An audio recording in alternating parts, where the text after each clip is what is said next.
Hace un tiempo en Arizona, pues la gobernadora pues promovió una orden ejecutiva para que en todas las iglesias le presentaran primero los sermones de los pastores para una comisión revisar y ver si estos sermones estaban aptos para ser predicados desde los púlpitos. Cada vez más esto se va pues como un cerco que se va estrechando. La ONU en estos momentos, si quieren lo pueden investigar, tiene una resolución, lo que pasa es que todavía no ha sido aprobada, donde se va a considerar como violencia infantil el hecho de que los niños sean llevados a las iglesias con sus padres. Y cada vez más se va estrechando el cerco. Los políticos, llamados políticos progresistas y liberales, pues viven presionando, los grupos progresistas y liberales viven haciendo lobby para que las iglesias cada vez más tengan menos derechos para poder expresar lo que piensan.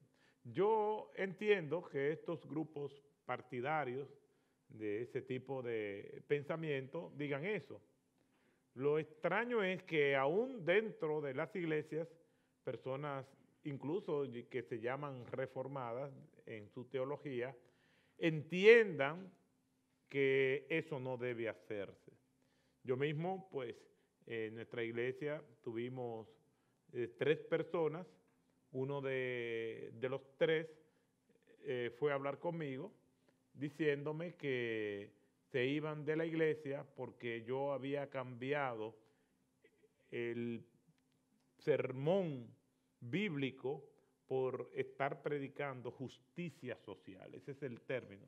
Pero no es un término original, porque aquí ese tipo de movimiento comenzó aquí, en los Estados Unidos, en ciertos círculos teológicos, donde enciendo personas que se levantan para promover la justicia, que la palabra de Dios lo promueve, que la palabra de Dios nos manda a no ser indiferentes, que nosotros tenemos que ser compasivos, que nosotros tenemos que proclamar el Evangelio, y la proclamación del Evangelio va a tocar temas sociales, ¿no? El Evangelio no solamente nos lleva al cielo, olvidándonos de los problemas cotidianos, tenemos que ser profetas y tenemos que denunciar el mal.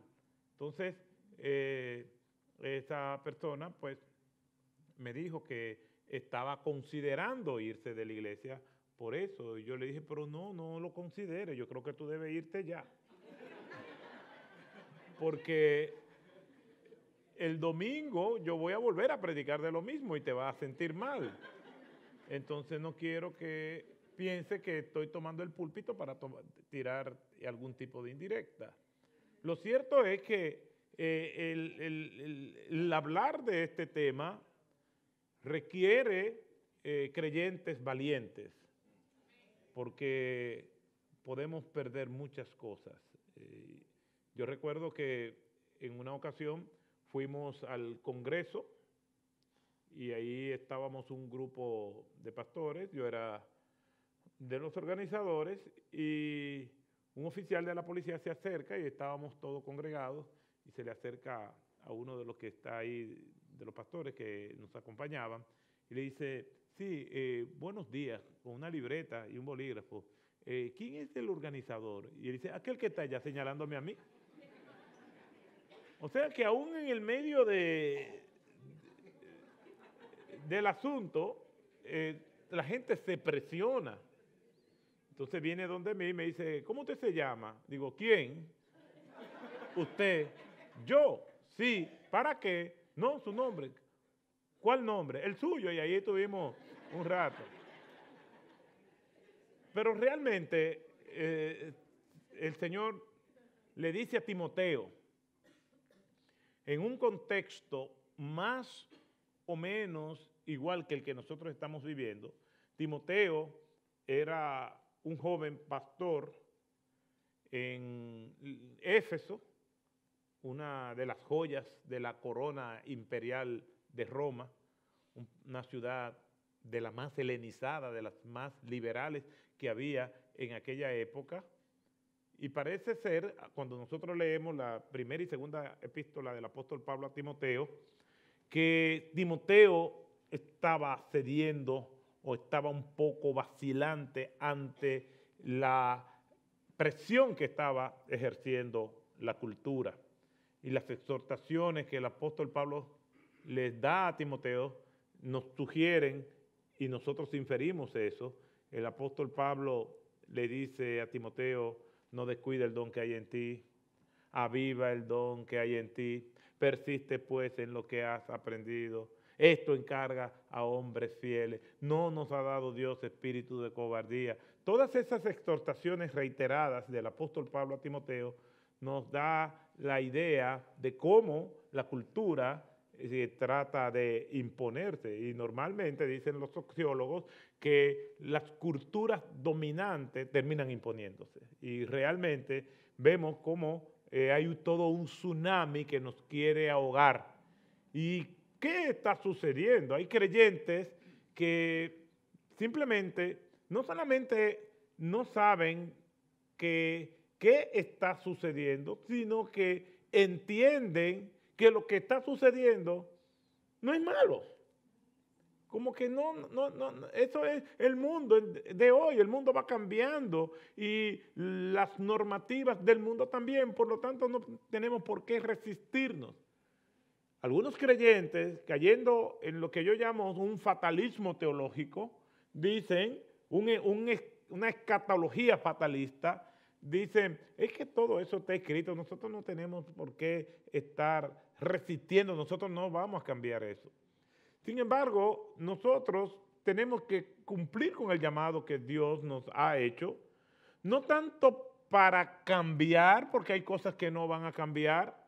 Nosotros lo hacemos por amor a Dios, por obediencia al Señor y por amor a las personas que están afligidas y abatidas. Y una de las cosas que más está abatiendo a las personas hoy en día es lo que nosotros vemos que se conoce como ideología de género. ¿Quién nos iba a decir a nosotros que las riendas del mundo se iban a estar tomando sobre las preferencias sexuales de las personas? ¿Cómo nosotros, 30 años atrás, íbamos a imaginar que eso iba a ser posible? Quienes reaccionamos a eso se nos dicen, ustedes son unos reaccionarios, y el término reaccionarios hoy se usa peyorativamente, pero comenzó a usarse de una manera muy positiva. Cuando nosotros vemos la Revolución Francesa y los abusos y excesos de este tramo que se llamó el tramo del terror de la Revolución Francesa, con Maximilien de Robespierre como cabecilla, pues surgieron los reaccionarios en el año 1794 y ese movimiento hizo resistencia a ese imperio de terror. De hecho, la Revolución Francesa, contrario a la Revolución Inglesa, se le llama la sangrienta Revolución Francesa, contrario a la gloriosa Revolución Inglesa por la influencia de las normativas de la Reforma Protestante. Francia, en el sur, no se benefició tanto de la Reforma Protestante como se benefició todo el norte de Europa, entre ellos exactamente Inglaterra. Entonces, a ese grupo que resistió a esa época de terror de Maximilien de Robespierre se le llamaban los reaccionarios, o se llamaba el movimiento de la reacción, poniendo fin al grupo o a la influencia de los jacobinos. Pues fíjense cómo los términos cambian, porque ahora decir que somos reaccionarios, gente que reacciona a algo, es algo peyorativo, es algo negativo. Sin embargo, tiene su origen en algo positivo. Esa época de terror paró precisamente por los reaccionarios. Hoy en día, estos grupos llamados liberales, estos grupos tienen su origen en la Ilustración, precisamente. Este movimiento filosófico de finales del siglo XVII y durante todo el siglo XVIII, pues todo, de hecho, no hay movimiento que le haya hecho tanto daño al mundo que la Ilustración. Cualquiera de los que defienden la Ilustración dirá, esto es un ignorante, tú no sabes lo que está diciendo. Bueno, nosotros vemos que cada uno de los movimientos que hay en la historia es una reacción al movimiento anterior. Durante la Edad Media, que fue un periodo terrible para la humanidad, y para nosotros redondearlo podemos poner desde el año 500 hasta el descubrimiento de América en el año 1492, pues para tener más o menos una referencia que podamos memorizar. Esa Edad Media fue una edad terrible para la humanidad. Se le llama la época del oscurantismo, la época donde la verdad parecía haber sido extinguida, donde la Iglesia de Roma tenía el control de todo, absolutamente, de la ciencia, de la educación, de la fe. Imagínense ustedes, ellos entendían y enseñaban que para poder tener relación con Dios tenía que ser a través de la Iglesia de Roma. Entonces las personas iban a buscar de Dios, pero la Biblia era un libro prohibido. Y aquel que fuera encontrado con una Biblia sin autorización podía enfrentarse a la Inquisición, que era el santo tribunal que había creado la Iglesia Católica de Roma. Entonces, era una época asfixiante. Las personas no tenían opción. Iban a la iglesia, pero no entendían lo que se decía en la iglesia, porque no se podía leer la Biblia. Era un libro prohibido. La mayoría de la gente no sabía leer ni escribir, pero los servicios religiosos se daban en un idioma que no era el de ellos. Se daba en latín. Entonces tenían que creer simplemente lo que se les decía. No había ningún tipo de esperanza para la humanidad. Las personas que eran pensantes y que se oponían a eso, pues entonces eran perseguidas. Esa época de oscuridad provocó una reacción en el ser humano. ¿Por qué? Porque se hacía un énfasis en Dios, pero era un Dios hecho a su imagen y semejanza. Por eso es que ustedes visitan todas esas catedrales y ese periodo gótico de la Edad Media es una cosa impresionante. ¿Por qué? Porque estas catedrales denotaban el poderío que ellos tenían. Los templos revelan el poder que tienen, no al que ellos adoran, sino el poder que tienen los adoradores. Todo el mundo quiere su propia catedral donde se rinde culto a su divinidad. Ustedes han ido varias veces al Medio Oriente y ustedes ven todas esas mezquitas, mientras más grande, más poder denotan. Entonces, en la Edad Media pasó eso, pero todo eso en nombre de la fe, en nombre de Cristo. El hombre del sur de Europa, asfixiado por eso, pues da el salto y se libera de ese Dios opresor y de su intermediario que es la Iglesia, y surge entonces lo que se conoce como el humanismo.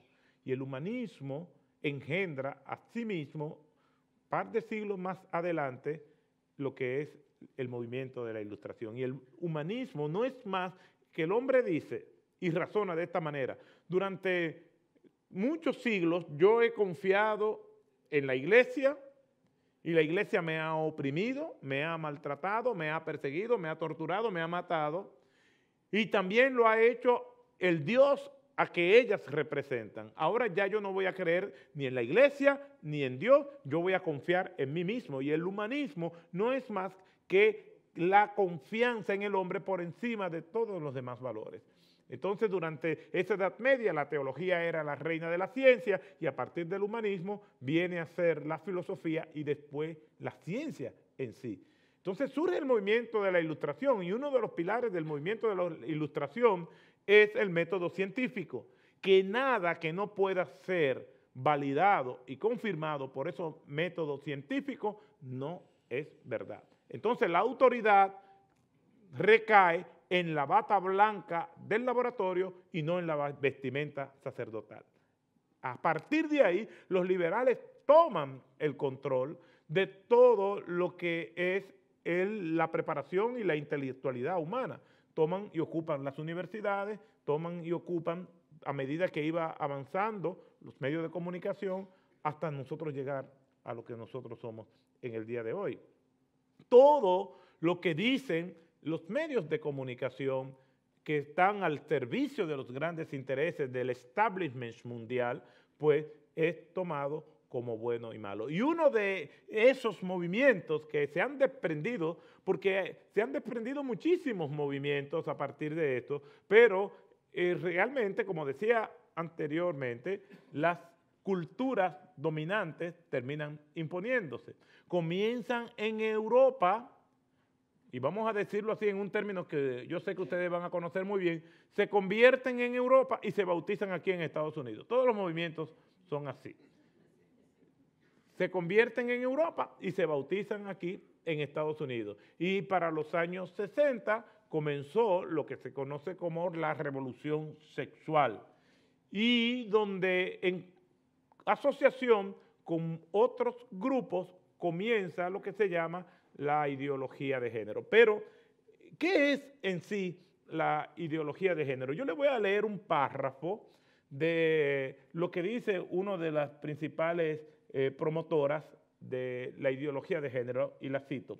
Si tú tienes, hablando de la educación de los niños, si tú tienes en un aula un proceso de enseñanza y aprendizaje que le dice a los niños que ellos son los fuertes y ellos son los que dirigen, y se les dice a las niñas que tienen que acatar lo que ellos dicen, eso no es igualdad. También dice que esa diferencia que se le inculca a los niños provoca una disparidad en las carreras a las que se dedican las mujeres. Las mujeres están en minoría en las universidades, dicen ellas, y son carreras tradicionales.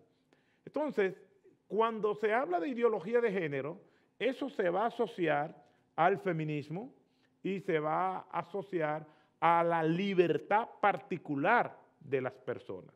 Ahora bien, yo voy a dar unas pequeñas estadísticas de Latinoamérica para que nosotros veamos si es cierto que las mujeres están en desventaja con los hombres cuando van a las universidades.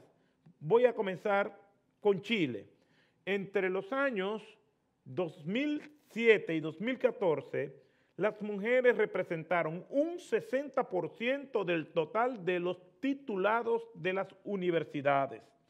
Solo en el año 2014 se titularon un total de 4.526 mujeres y 2.940 hombres. O sea que eso no se refleja. En República Dominicana, dice la titular de la Dirección Nacional de Estadística, que en el país las mujeres representan el 59.6% de la población de 15 años o más que entran a hacer carreras universitarias versus un 40.4% de los hombres. El 60.9% de las personas de más de 15 años o que ingresan a las universidades la terminan en detrimento del 39.1% que son hombres. Sin embargo, cuando vienen con toda esta envoltura de los derechos, de la igualdad, siempre se dice que las mujeres son marginadas, que las mujeres son discriminadas. Miren lo que dice aquí, en Perú, el porcentaje de mujeres graduadas supera en todas las carreras tradicionales, entre comillas, y no tradicionales, a los hombres. Lo mismo dice un informe de la Organización para la Cooperación y el Desarrollo Económico, que las mujeres superan a los hombres en todo. También nosotros vemos que cada vez que se va a implementar una ideología nueva, y quizás no tenemos el tiempo para nosotros hablar de eso porque eso es un tema aparte, se hace a través de un proceso que se llama ventana de Overton.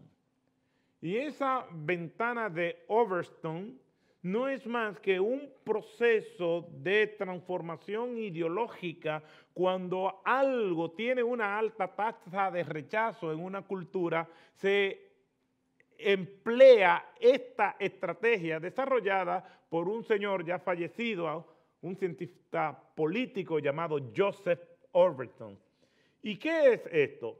Es un proceso donde lo primero que se hace es romper el tabú. No me voy a extender mucho sobre esto, pero cada vez que algo se va a establecer, lo primero que tienen como objeto es que eso, lo cual la sociedad rechaza, rompa el tabú y comience a hablar de esto independientemente si es positivo o negativo.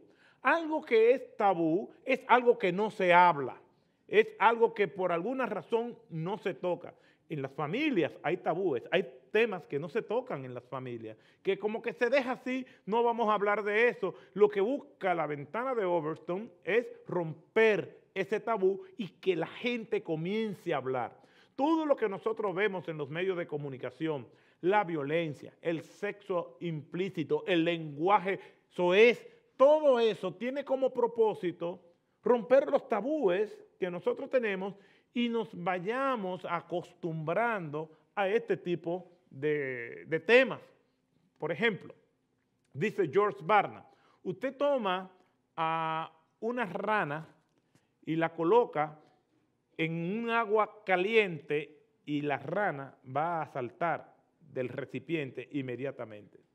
Sin embargo, si usted pone la rana y la pone en una olla a temperatura ambiente y a fuego lento, la rana va a morir allí.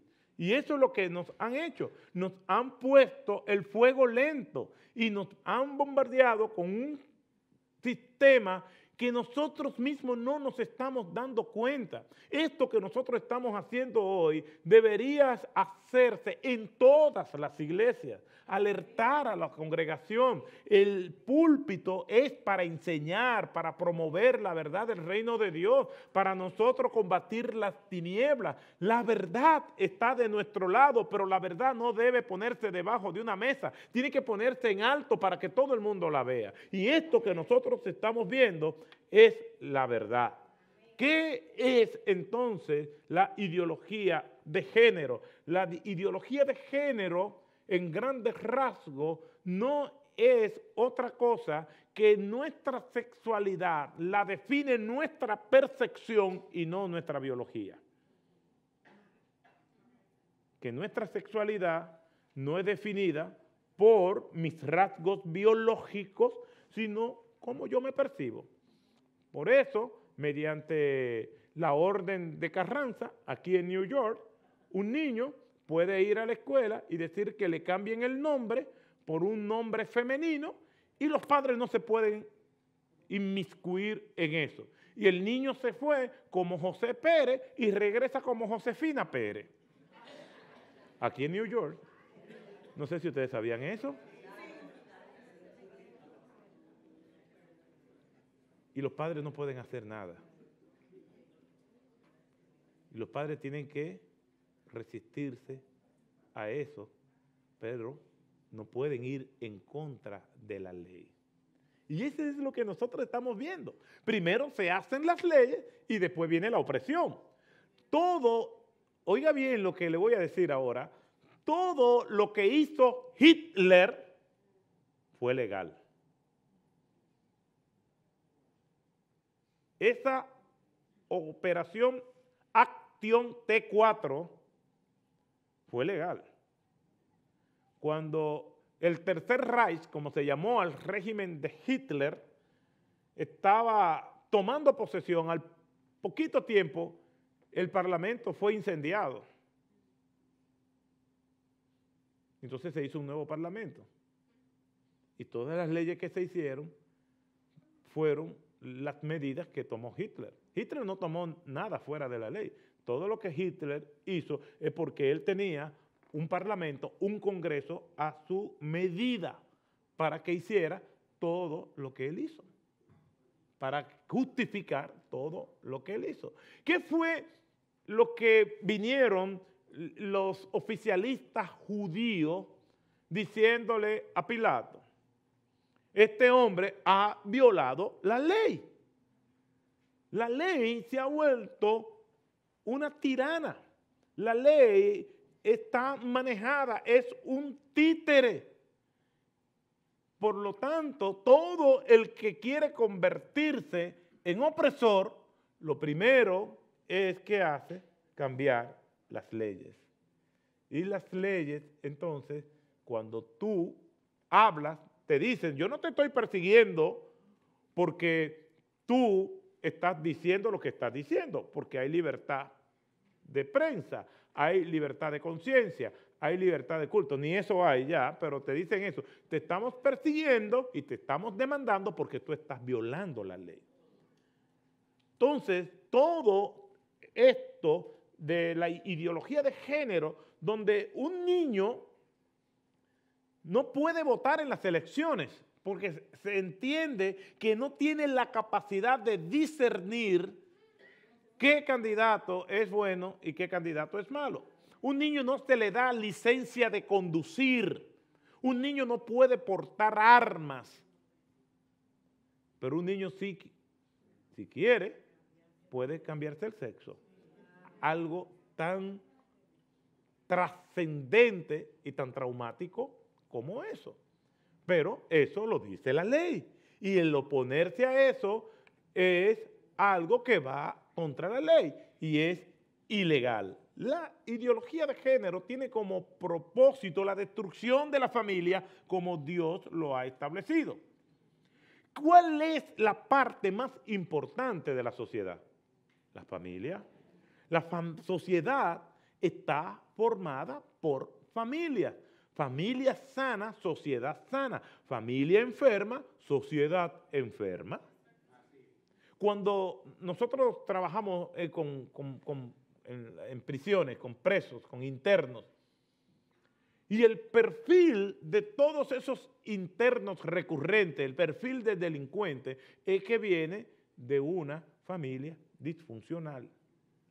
Yo recuerdo que en una ocasión estábamos visitando una cárcel y había uno de los chicos que estaba allí, de 12 años, y me dice a mí, yo quiero que ustedes oren por mi papá, que está preso en la parte de los hombres. Esto es una maldición.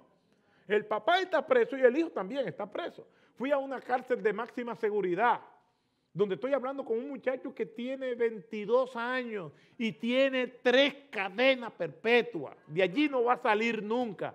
Y él me dice, yo quiero que ustedes oren por mi hermano, por favor, que vayan y lo visiten. ¿Y dónde está tu hermano? Sí, él está en el otro pabellón que también tiene 3 perpetuas. Y fuimos donde ese muchacho y lo que tiene son 18 años. Y le pregunté, ¿cómo está tu casa? ¿Cómo está tu familia? No, yo no conozco a mi papá. Yo me crié con mi mamá. Mi mamá era adicta. Esta es una tragedia. La ideología de género ataca a la familia.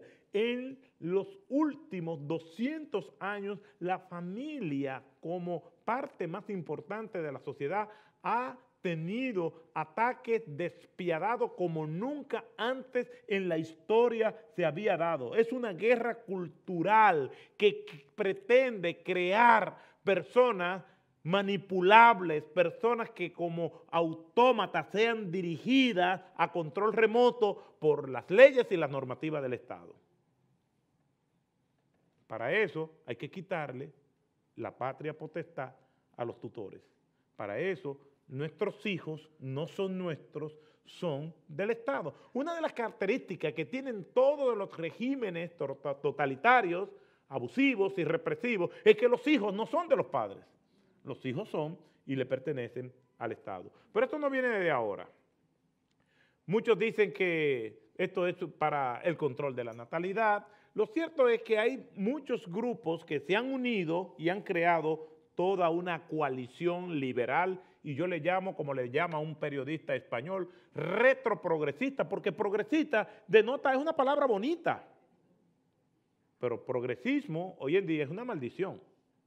Pero en sí, la palabra progresista se oye bien, porque habla de progreso. ¿Quién no quisiera progresar aquí? Levánteme su mano los que quieran progresar. Todo el mundo. Ahora, ¿ustedes son progresistas? No, yo no soy progresista. En términos políticos, la palabra progresista es todo lo contrario de lo que nosotros creemos. Por eso, yo creo que una manera de hacerle daño al término es decir retroprogresista. Ustedes de progreso no tienen nada. Y eso viene con las mentes liberales que engendra la Ilustración. Una de ellas era el señor Tomás Malthus, un demógrafo y filósofo. Oye lo que decía este señor. Este señor decía que para el bienestar de la humanidad,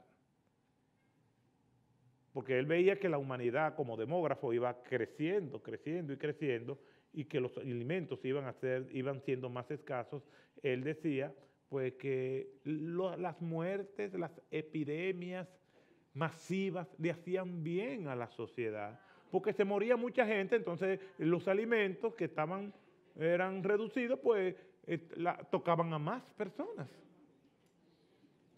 El mundo nunca ha tenido problema de producción, lo dice la FAO en su informe de la década del 2000. El problema no es de producción, el problema es de distribución de alimentos. Y en ese sentido, Inglaterra y Estados Unidos tienen el número 1 en desperdicio de alimentos. Stuart Tristan, un británico, hizo un PhD en sociología sobre el desperdicio y su tesis fue un libro que se llama así mismo, Desperdicio. Y dice que con la comida que se bota un día en los Estados Unidos da para alimentar a toda África durante un año.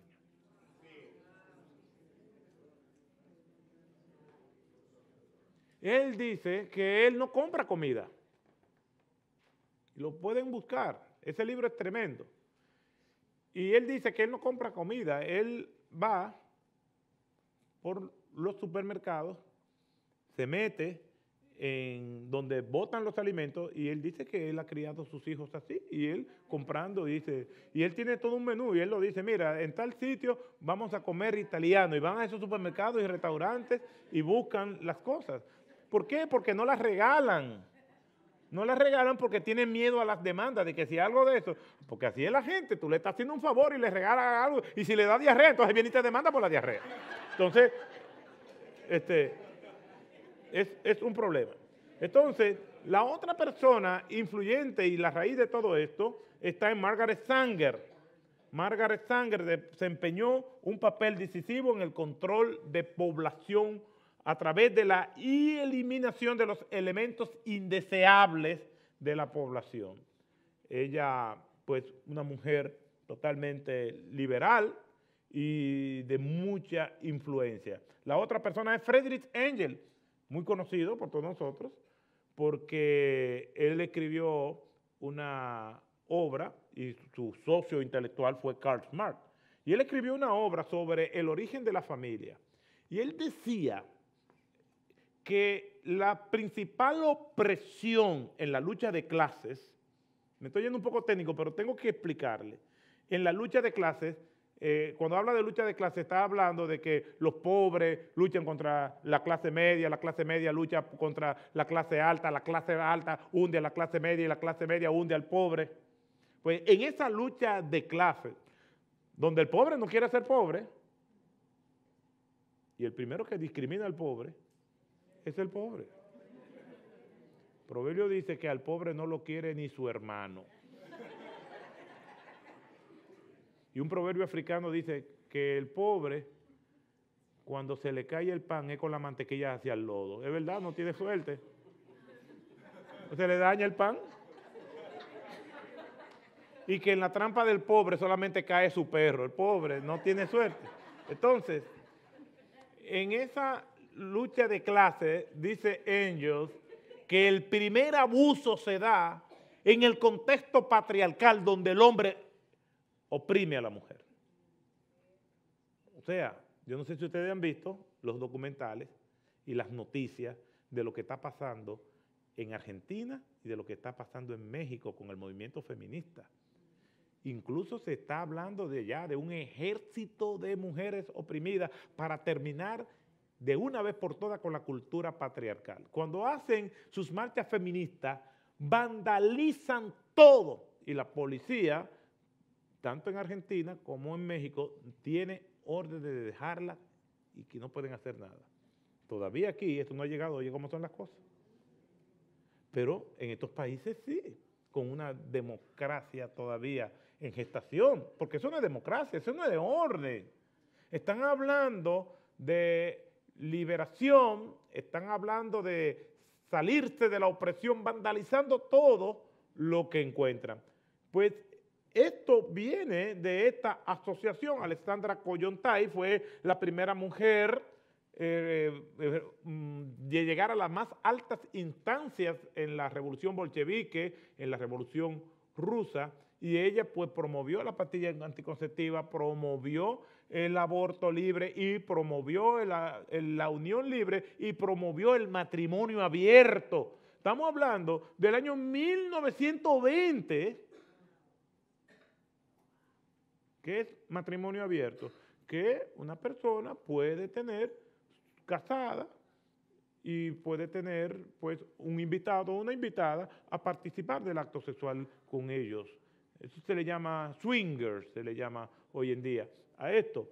Y así, todo esto. Uno de los más perversos y de lo que sentó la base para esto es Wilhelm Reich, su psicólogo. Y Wilhelm Reich, pues, es el padre de la sexualización de los niños. Esos experimentos, él decía que podía provocar orgasmos en niñas hasta 6 veces por día de meses de nacida.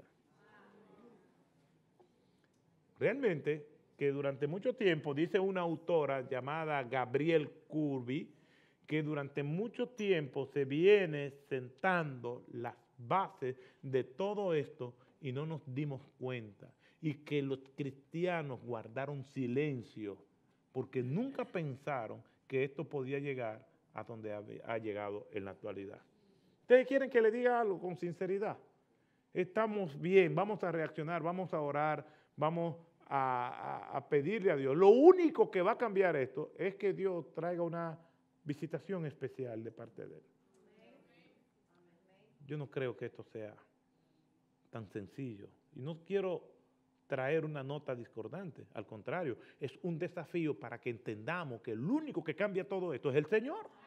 Esto es un movimiento de oración. Esto es un movimiento de búsqueda de Dios. En los días de Acab, aquello parecía como que si Dios había muerto. Y apareció un profeta, pero no solamente estaba él, había 7,000 que no habían doblado sus rodillas delante de Baal.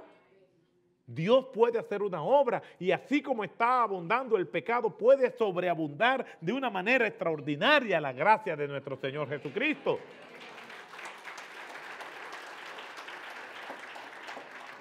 La imposición, dice esta autora, Gabrielle Kubi, una periodista y antropóloga alemana, un libro extraordinario, se lo recomiendo, se llama Revolución Sexual Global, la destrucción de la libertad en nombre de la libertad. Dice ella, la imposición de la política de género requería de una nueva palabra, porque el lenguaje no solo refleja la realidad, sino la crea. Género fue la palabra mágica. La palabra sexo tenía que ser sustituida. Antes de eso, Si a alguien se le preguntaba, ¿cuál es tu sexo?, solo podía contestar, hombre o mujer. Con la palabra género, ya ustedes ven que se llama LGTBIQ. Vamos a llegar hasta la Z pronto, porque cada vez se está hablando de más de 300 géneros. Hace unos años leí la noticia que una persona entabló una demanda para que 2 monos, y se ofenden cuando uno dice mono, como en el The Planet of the Ape, que de los simios no les gusta que le digan mono, sino simios. Entonces, 2 monos, que se ofendan. 2 monos del Bronx Zoo, esa persona entabló una demanda contra el Estado para que fueran declarados personas no humanas. Déjeme decirle, si Dios no hace algo, nosotros en esta generación vamos a ver a personas casándose con animales. Si Dios no hace algo. Esperamos que no lleguemos ahí, pero no crea usted que estamos muy lejos de eso. ¿Por qué? Porque la Biblia dice cómo es el comportamiento de este tipo de personas. Las grandes crisis de la humanidad, ¿quiénes son las que han creado? ¿Los ignorantes? La grande crisis de la humanidad la han creado los intelectuales. En toda época, la grande crisis de la humanidad la han creado los intelectuales. Y la palabra de Dios, haciendo esa descripción de ese hombre caído del apóstol Pablo en este tratado teológico que ese es el libro de Romanos, pero en esta descripción del ser humano, de los primeros 4 capítulos del libro de los Romanos, dice el Señor, por medio del apóstol Pablo, queriéndose hacer sabios, se hicieron necios. Y parece como que esto es una bola de nieve que se va haciendo más grande, porque el apóstol Pablo dice que Dios los entregó. Y yo creo que hay lugares donde Dios los ha entregado. ¿Sabe lo que significa la palabra entregar? Le quitó la protección. Le retira su gracia común. Cuando el ser humano no razona por medio de la gracia común. ¿Qué es la gracia común? Es el bienestar que Dios le da a todos los seres humanos para que vivan ordenadamente, independientemente de que sean creyentes o no sean creyentes. Dice la Biblia que el sol sale para buenos y malos. Eso es gracia común. Pero esas personas, porque no hay que ser cristianos para nosotros ver toda la gran destrucción que se está socavando en todos los estamentos de la sociedad. Hoy en día no hay que ser cristiano. No hay que ser cristiano para apelar al sentido común. Entonces, cuando el hombre rechaza el sentido común, Dios los entrega. Entonces hay una relación entre el sentido común del ser humano y la gracia común. En otras palabras, el sentido común es rechazar la gracia común de nuestro Dios. Y Dios los entrega, le quita la protección. ¿Cuáles son las principales características? Ya el pastor José Alberto García va a traer la nota de esperanza. Yo simplemente quiero que nosotros despertemos a lo que estamos viviendo. ¿Cuáles son las características? Yo identifico 6 características. Primero, el sexo biológico es irrelevante para la identidad, pero representa, y dicen textualmente, una dictadura de la biología sobre nosotros.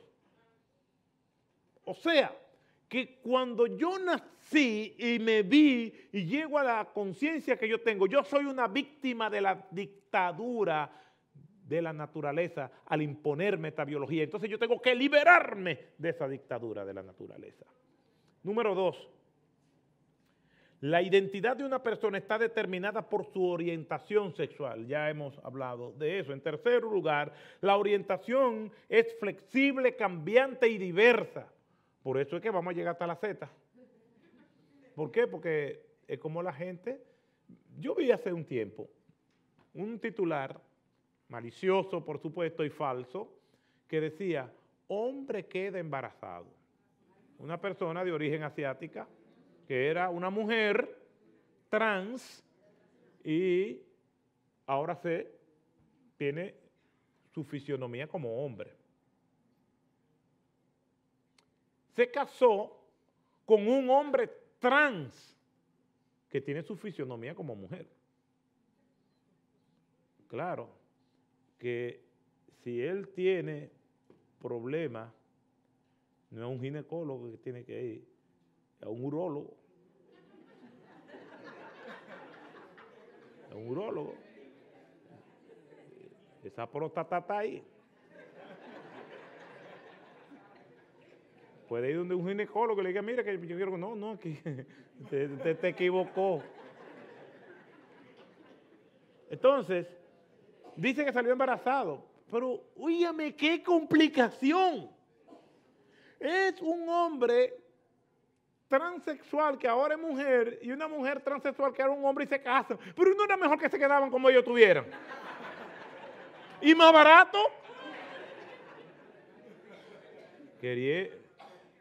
Pero esto lo estamos escuchando cuando decimos estas cosas. Se nos dicen que somos intolerantes, que nosotros somos atrasados de mente. Usan palabras que ustedes casi no conocen, energúmeno, retrógrada, esas son palabras que usan. Todo eso es ignorante. Y ¿sabes qué es lo que pasa? Que el único muro de contención que tiene la maldad es la iglesia de Jesucristo. Por eso es que toda la furia se desata contra la iglesia de Cristo. Y quieren destruir la iglesia de Cristo. También dicen, el fantasma de los dos sexos está creado por el tabú de las personas. No hay dos sexos. Incluso por el tabú del incesto. O sea, que esto de que un hombre no puede tener, un adulto no puede tener, o un padre no puede tener relación con su hijo o con su hija, eso es un tabú para toda esta agenda. Y esto no va a parar, hermano. No va a parar hasta que no venga la ruina total del ser humano, Dios intervenga. Dicen también que el hombre y la mujer, el matrimonio y la familia, el padre y la madre, la sexualidad y la fertilidad no se consideran naturales. Más bien, se afirma, establecen la superioridad de los hombres sobre las mujeres y de la heterosexualidad sobre todas las demás formas de sexualidad. O sea, que yo y mi esposa somos unos tiranos porque nosotros creemos que esa es la única forma de manifestarse amor los unos con los otros. Y todo esto debe ser destruido de raíz, sin ningún tipo de piedad. Eso dice Judith Butler, está viva. Nació en 1956, es una mujer brillantísima, intelectualmente hablando, y es la campeona. Ha sido condecorada en todos los lugares, en la ONU, en el gobierno norteamericano. Ella se ha ganado el premio Kennedy, una serie de eso, que cuando uno se pone en contra de eso, tú vas a ponerte en contra de la enseñanza de esta señora tan brillante que ha recibido tantos premios. Usted, un simple pastor de barrio, como me dijo uno a mí un día. Y yo le dije, no lo niego.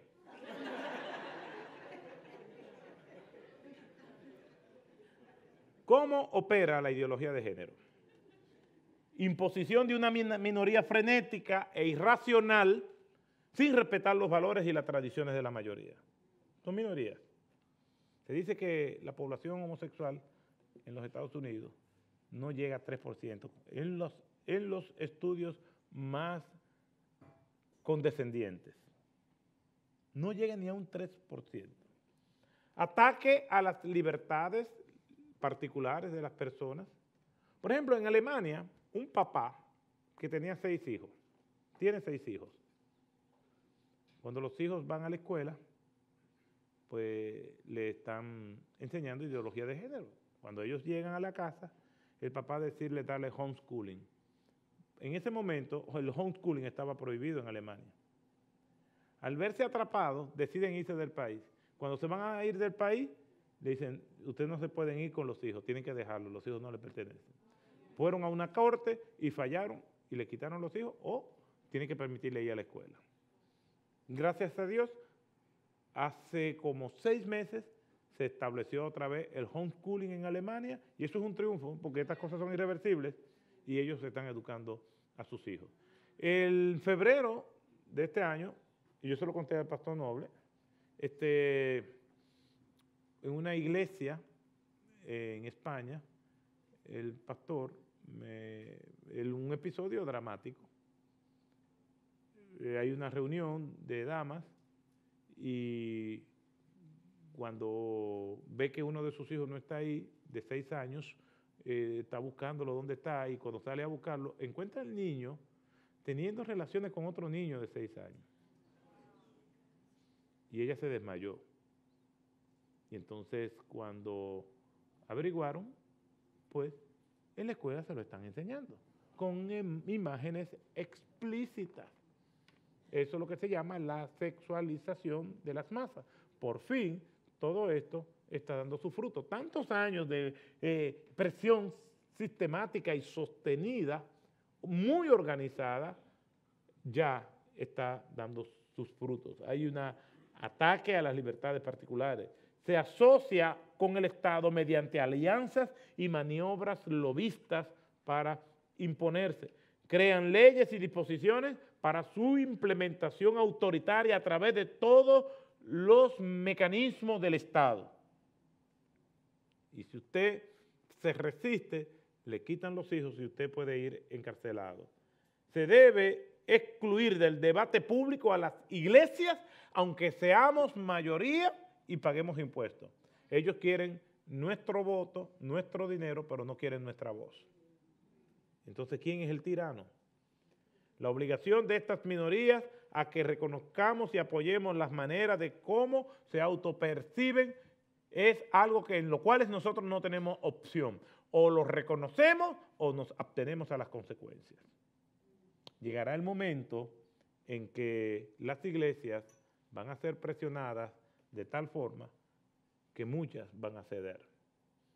Dice Lucas capítulo 18, versículo 8, cuando el Hijo del Hombre vuelva, hallará fe en la tierra. Y cada vez más la fe escasea.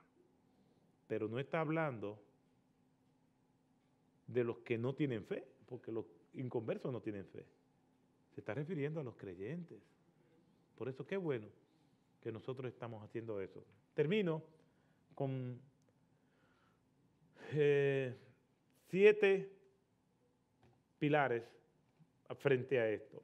Número 1, nuestro rechazo a la ideología de género porque va en contra del orden bíblico. Alguien dirá, pero ¿y cómo nosotros nos vamos a someter a un libro que relata las culturas de antiguas tribus nómadas semitas? Oiga, ¿cómo lo enarbolan? Así me dijo una señora a mí. Y yo dije, no, espérese, yo quiero que usted me lo diga otra vez porque eso está bonito. Que cómo en pleno siglo XXI nos íbamos a someter a las normativas de antiguas tribus semitas nómadas. A la Biblia. Entonces, yo les respondí que los niveles de libertad y los niveles de civilización que nosotros tenemos hoy en día se debe a las enseñanzas de ese libro de antigua tribu semita nómada. La libertad que nosotros tenemos hoy en día en el mundo occidental, entiéndase Europa y aquí el continente americano, se debe a lo que son los fundamentos de ese libro. Tenemos que pedirle perdón a Dios por nuestros pecados de no evangelizar, de no atender al desvalido, de no ayudar al que necesita. ¿Sabe por qué? Porque muchas veces estamos muy dispuestos a protestar, pero no estamos dispuestos a proponer. Somos muy buenos en la protesta, pero muy pocos en la protesta, en la propuesta. Decimos, estamos en contra del aborto, pero ¿y qué pasa con la adopción? ¿Qué pasa? ¿Qué alternativa damos a esas jóvenes embarazadas? Veo a los creyentes contentos, que el presidente Trump se la está poniendo difícil a los abortistas. Sí, pero si no se le da esperanza a esas jóvenes, de nada sirve. Vamos a estar cayendo en la misma tiranía, pero de otra manera. Nosotros tenemos que dar propuestas, salir de nuestra zona de confort, ir a los hogares y a los orfanatos y decir, ven, no abortes, dámelo. Hay mucha gente que lo hace, pero no lo suficiente. Entonces, nosotros tenemos que arrepentirnos de ser indiferentes durante tantos años a esto. Sobre todo que nuestros antepasados nos modelaron eso. No solamente en la palabra de Dios. Cuando Cristo dice dejar a los niños venir a mí, estaba dando un discurso demasiado provocativo para la época. En una época donde los niños eran considerados un estorbo. Ni los mismos discípulos querían que los niños fueran a Jesús. Sin embargo, Jesús le dijo, dejad los niños venir a mí. Nosotros tenemos que volver al plan de Dios, donde el hombre es llamado a amar a su mujer, a proteger a sus hijos y tener un liderazgo responsable de provisión, de protección y amor. Los hombres, comenzando por los hombres de la iglesia. Mi papá maltrató a mi madre hasta que vino a Cristo. Pero aún por todo lo que yo he visto en mi experiencia de pastor, hay muchos hombres cristianos, o que se llaman cristianos, que abusan de sus esposas. Y ese no es el plan de Dios. El plan de Dios es que el hombre debe amar a su esposa como Cristo amó a su iglesia. De hecho, perdónenme los hombres, yo soy hombre. Un hombre. La crisis de la humanidad es una crisis de masculinidad. El hombre tiene que volver a tomar su lugar. No para venir a mandar, no para venir a aplastar, sino para venir a amar y a cuidar como Cristo amó y cuidó a su iglesia, como Cristo nos ama sacrificialmente por todos nosotros. Estar atento como padres e hijos, integrados en la convivencia armoniosa y levantándose contra todo aquello que intenta atentar contra la familia. Yo le hablo a mis hijas de esto y lo conversamos y hablamos de sexualidad y hablamos de todo según la capacidad que yo entienda que ellas tienen. Pero yo no voy a dejar que sean los medios de comunicación los que vengan a formarla a ellas. Soy yo. Después, ellas sabrán qué hacer con la información recibida, pero yo como padre y mi esposa como madre habremos cumplido con ella. Debemos estar atentos al espectro político y social, poniendo a Dios primero a pesar de nuestras simpatías y colores políticos. Yo veo hermanos aquí y fuera de aquí que dicen, no, a mí me gusta más este candidato, o a mí me gusta más aquel. Aunque todo lo que ese candidato tiene en el portafolio es abominación a Jehová. Nosotros no votamos por colores, nosotros votamos por valores. Nosotros tenemos que razonar la política y analizarla. Dejar de creer que esta etiqueta es buena y aquella es mala, no. Todos son hombres perversos, pero yo tengo la responsabilidad de no darle mi voto a una persona que vaya en contra abiertamente de lo que Dios establece. Que los hombres y las mujeres que Dios ha puesto en los privilegiados accesos de poder y autoridad usen su influencia. Yo veo muchas personas que son artistas, que son personas conocidas, políticos, y frente a estas situaciones nunca dicen nada. No nos ha dado Dios espíritu de cobardía. Nosotros no podemos venir por la presión de este mundo a hacer silencio. Simplemente les comento este último pasaje de Nehemías capítulo 4, versículo 14. Nehemías, cuando fue el líder para restaurar los muros de Jerusalén, dice en el capítulo 3 que cada quien reparó la parte del muro que pasaba frente a su casa. ¿Quiénes repararon el muro? Las familias de Jerusalén. Y miren lo que dice en el versículo 14 del capítulo 4. Cuando vi su temor, me levanté y dije a los nobles, a los oficiales y al resto del pueblo, no les tengáis miedo, acordaos del Señor, que es grande y temible, y luchad por vuestros hermanos, por vuestros hijos, por vuestras hijas, por vuestras mujeres y por vuestras casas. Todavía sigue siendo igual. Amén. Señor les bendiga, hermanos.